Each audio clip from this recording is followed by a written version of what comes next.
Yeah. It's like rolled forever. Oh, I went around my die.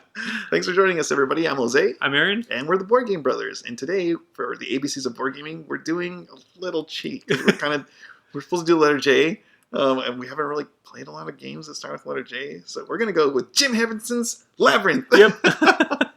This one's a super simple game, really. Yeah. Once you get down to it, there's a Labyrinth board, and this one's really going to hit the nostalgia feels for people that have watched the Labyrinth or grew up with those type of movies.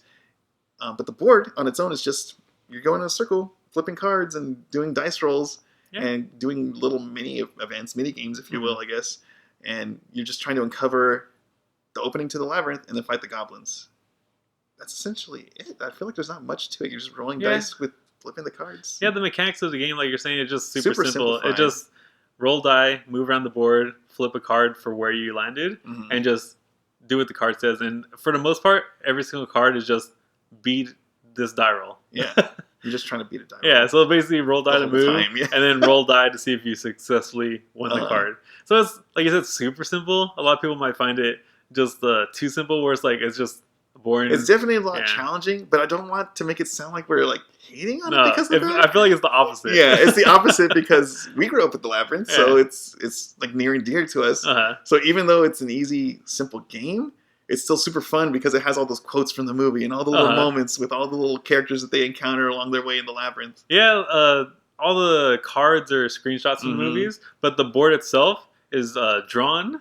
And it's pretty cool. Like, I don't know if you ever actually looked at the board. When I was taking pictures of it, I was actually looking around, and they have little things hidden all around. Like everything in the movie. It's all like Easter eggs on the board here and there. And there's certain parts within the board of Jarrett's face. I don't know if you saw that before. He's just everywhere in the board. I was like, this is just like the movie where all the stones make a face. He's just everywhere. That's cool. But and he does pop up in the game too as you're going. Like there's a card that looks like Jarrett appears. Yeah, he just bam, he's there, and you have to beat his 20-sided die because he's the Goblin King.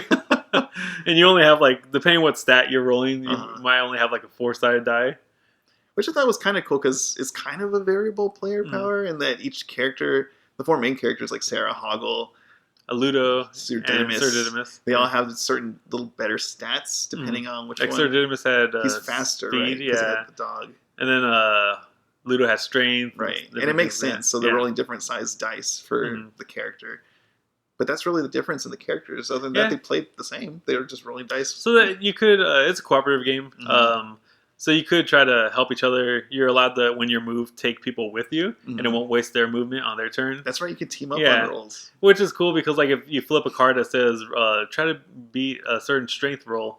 If you had Ludo, it's easier. If you had just Hoggle, he doesn't have a lot of strength, so it'd be harder. But if they were together, you both get the roll, and you have a better chance of doing it.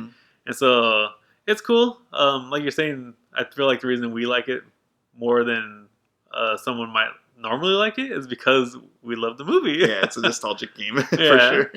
And I think the first time we played it, it was just you, me, and our parents. And it got down to the very last roll. Like we counted, ran out of our rerolls. Yeah, because you have reroll tokens and everything. And we made to the Goblin Castle, and we fought the Goblin Guards and different things all the way up to Jareth at the very end. And we were like, this is it. Like, we need to roll a 20-sided die and get what we needed. It was like 17 or higher. Like, it was high enough where we're like, oh no. Like, we need to roll this now or it's over. And it was my mom's turn. And we were just like, well, this is it. The game's over or not? And she rolled and she got 18 and we all start screaming. Yeah, it was crazy. And then what's cool is like we said, it's super nostalgic and thematic that at the very end when you beat Jareth, they give you the little card so you can read the little quote she's supposed to say. And we're like, you have no power over me. And it's like the whole scene almost. Yeah, and so it's like, And it's funny because when we did it too, we pulled up the scene on YouTube, so we had the background music and sounds happening as this is happening. So it was like, oh, we did it!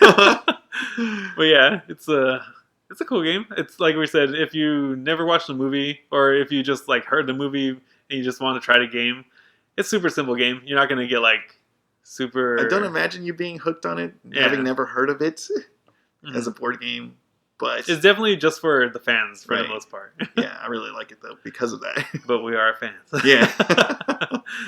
So yeah, if you have seen the movie, if you heard about the game but you weren't sure about it, if you really like the movie, you're really gonna like the game. Yeah. It's just gonna bring back a whole bunch of nostalgic memories and everything. And Jim Henson's Labyrinth. yeah, Jake. or Jim is left. We'll try to play a Jake game for next time. Yeah. Anyways, yeah. Until next time, we'll see you later. Bye.